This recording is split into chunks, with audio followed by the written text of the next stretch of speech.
내 인생에 하나님이 계시지만 하나님보다 조금 편한 방식으로 하나님 잠깐 밀어내고 내가 의지할 수 있는 대상이 뭘까?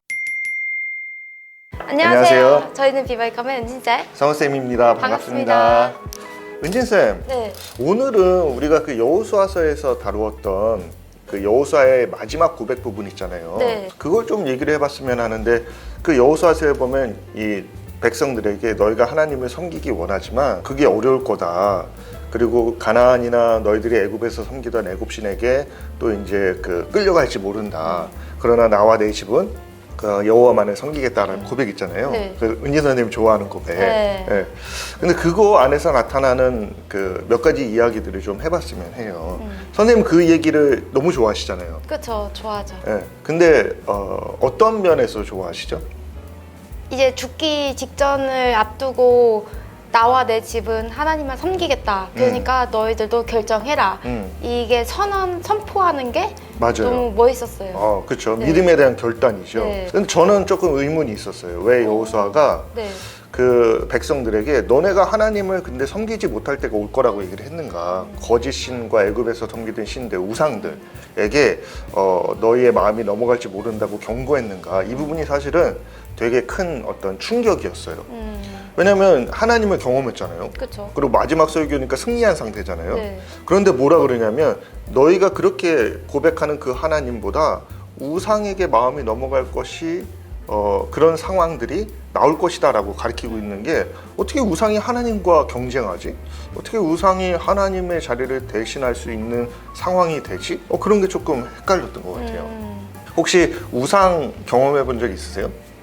뭐 아이돌 좋아했었고. 아이돌, 그렇죠. 아이돌, 연예인도 우상이죠. 네, 한때 똑같은 단어. 좋아했습니다. 네. 누구? 박보검?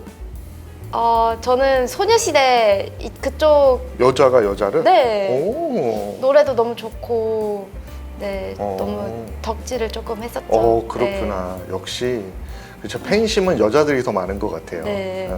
아무리 아이유가 예뻐도 그렇죠.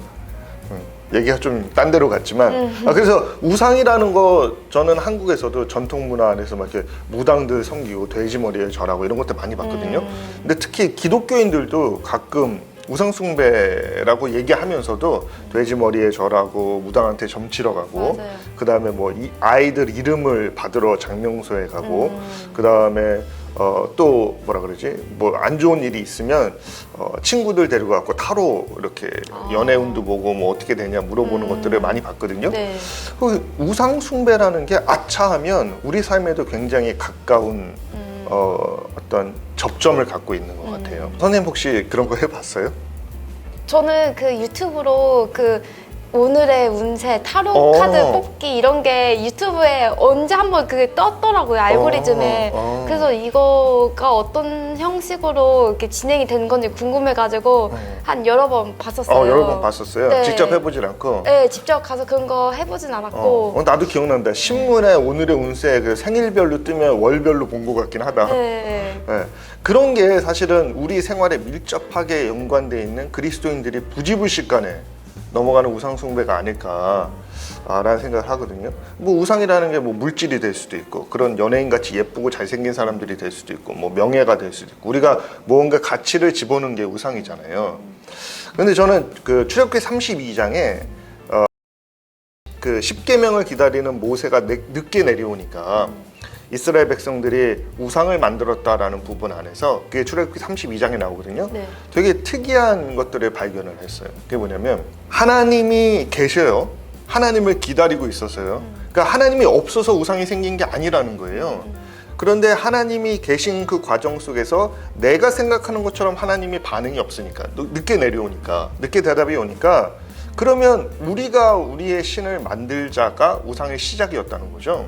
그러니까 하나님이 없어서가 아니라 하나님을 대체할 것. 그러니까 진본은 있는데 카피본을 만들자. 그래서 그 카피본이 우리가 편하게 접근할 수 있는 용이성, 그 다음에 우리가 만들었으니까 우리가 원하는 모습을, 어떤 가치나 이런 것들을 대변할 수 있는 어떤 그 친근한 모습, 편안한 모습, 그리고 비싸고 좋은 것들, 금들을 던져서 불에 던졌더니 나왔다라는 표현을 쓰거든요. 근데 재미있는 건 그 32장에 아론이 그걸 새겼다라는 표현도 있어요. 그러니까 만들었다는 거야. 그런데 마지막에 모세에게 아론이 대변할 땐 뭐라 그러냐면요. 금을 불에 던졌더니 나왔더라라고 얘기를 해요. 좀 이상하잖아요. 뭐냐면 손으로 만든 건데 자기가 만든 것 이상의 어떤 가치가 튀어나왔다. 또는 어떤 의미가 튀어나왔다. 그래서 사람들이 그것을 신으로 여겼다. 그래서 금송아지가 나중에는 32장 후반절에 보면 금신으로 변해요. 그래서 우리가 우상이 뭔가라고 생각해 보면 우상은 우리가 원하는 것, 그러니까 원본이 있어요. 하나님이 계세요. 그러나 우리가 원하는 모습대로, 우리가 원하는 방식대로, 우리가 원하는 형태로 만들어낸 것. 그래서 하나님을 대체할 수 있는 우리 인간의 가치가 투영된 것. 거기에 인간이 좋아하는 비싸고 그다음에 화려한 것들을 집어넣어서 금이죠. 그 당시엔 최고. 그래서 자신들이 가치를 부여한 것.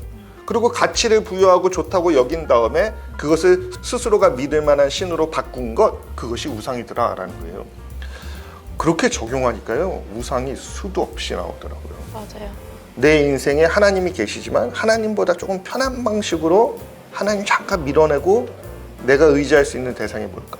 뭐 쾌락이 될 수도 있고, 뭐 우리가 소위 사회 문제인 마약 같은 것도 될 수 있고, 우리가 추구하는 뭐 잘생긴 사람, 예쁜 사람, 또는 뭐 명예들, 돈들, 뭐 쾌락들, 이 모든 게 다 우상이 될 수 있는 거죠.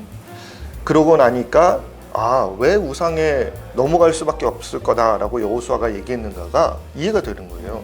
풍요로운 땅이잖아요. 그렇죠? 네. 은진 선생님 어때요? 편안해지고 돈 많아지면 하나님을 열심히 찾을까요? 그래야 하나님을 찾아야 되지만은 인간적인 마음으로는 하나님을 조금 덜 찾을 것 같아요. 그렇죠. 그런 사람 있잖아요. 힘들 때 하나님을 더 열심히 찾는 사람이 있는 반면에 삶이 풍요로울 때 하나님과 멀어지는 사람도 있고. 그렇죠. 어려운 경제 상황이 되면 교회 기도 시간이 꽉 차요. 네. 그렇죠? 그런데 생활이 편안해지면 교회 기도토는 좀 헝해지는 맞아요. 느낌이 있죠. 그러니까 간절할수록 하나님 앞에 나온다는 은재 선생님 말이 맞는 것 같아요. 근데 우상이라는 거가 사실은 우리의 가치를 집어넣고 하나님보다 더 좋아하는 것으로 만들고 우리의 편한 방식을, 원본이 없다는 게 아니에요. 너무 웃긴 게 32장에 보면요, 하나님을 대신해서 애굽에서 인도해낸 신이라 그러고 자기들이 만들잖아요. 그러니까 원본을 카피했다는 얘기예요. 그런데 예배 방식이나 뭐 번제를 드리고 그다음에 거기 속죄제를 드리고 화목제를 드리는 모습들은 원본의 모습을 그대로 유지하고 있는 거예요. 그러니까 하나님만 바뀌었어. 형식은 그대로야. 하나님만 안 계셔. 내가 원하는 가치는 그대로 있어. 그다음에 예배의 형태도 그대로 있어. 근데 하나님만 안 계셔. 이게 부패거든요. 그래서 우상 숭배하는 그 이스라엘 백성을 향해서 하나님이 야, 이들이 부패했다라고 모세에게 말씀하세요. 이들이 부패하고 자기 신을 만들어냈다. 그리고 목이 곧아졌다. 교만해졌다라고 얘기를 합니다. 그러니까 교만은 딴 게 아니라 하나님 대신에 내가 뭔가를 대신하여 섬기면서 그것을 하나님과 대체해버릴 때 목이 곧은 백성, 교만한 백성이 돼버리는 것 같아요.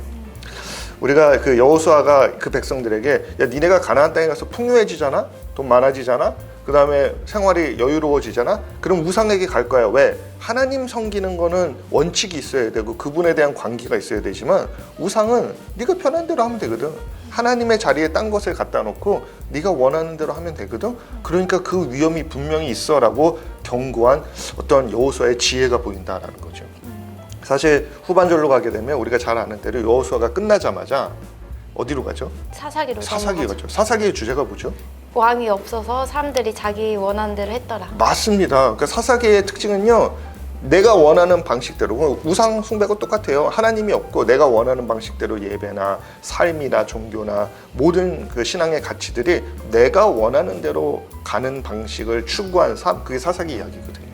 그래서 우리가 이 여호수아의 이제 어떤 마지막 부분들을 정리하면서 그의 고별서기 안에 왜 이런 우상이 하나님과 경쟁하는 시대가 올 거다. 그때 너희는 조심해라. 나와 내 가족들은 하나님만 섬길 것이다 라고 얘기를 했는가. 여기에는 모든 성도들에게 생활의 풍요가 나타날 때 하나님을 대체할 무엇인가가 우리를 하나님을 배반하는 부패한 백성, 교만한 백성으로 바꿀 수 있는 확률이 있다는 것을 미리 경고해 준 것이 아닌가 생각을 합니다. 은진 선생님 생각에는 어떠세요? 이제 가나안 땅이라는 게 사실은 정말 풍요롭고 기름지고 젓갈 끓이고 흐르는 땅이라고 하나님께서도 그렇게 말씀하셨잖아요. 네. 근데 이제 1세대 이제 여수와 세대 사람들은 이제 정복하느라 정신이 없었다면은 이제 사사기 때 사람들은 이제 정착하고 어느 정도 정복이 되어 있었고 그다음에 이제 풍요롭게 이제 삶을 살았을 것 같아요. 네. 그렇기 때문에 오히려 더 그럴수록 더 이렇게 우상 숭배하는 게 더 쉽지 않았을까 맞아요. 네, 그런 생각이 들면서 저희 삶을 다시 한번 돌아보게 되더라고요. 저희가 이제 진짜 5년 전만 비교해도 많이 바뀌었잖아요. 이제는 막 AI도 나오고 맞아요. 챗GPT 예. 나와서 이제는 얼마나 너무 너무 빨라. 편해요. 그런 삶 가운데 저희가 하나님을 찾기보다는 더 그런 쪽으로 더 의지하지 않을까 그런 생각이 들면서 좀 정말 경각심을 가지면서 내 안에 내가 바라보고 있는 그런 우상들이 있나 한번 점검을 해야 될 것 같아요. 네. 그 리처드 포스터 같은 사람은 돈, 섹스, 권력을 우상이라고 얘기했거든요. 캐러고리를 좀 세분화하게 나눠줬지만 그렇게 하면 좀 더 쉽게 우리 삶을 점검하는 기준들이 될 수 있을 것 같아요.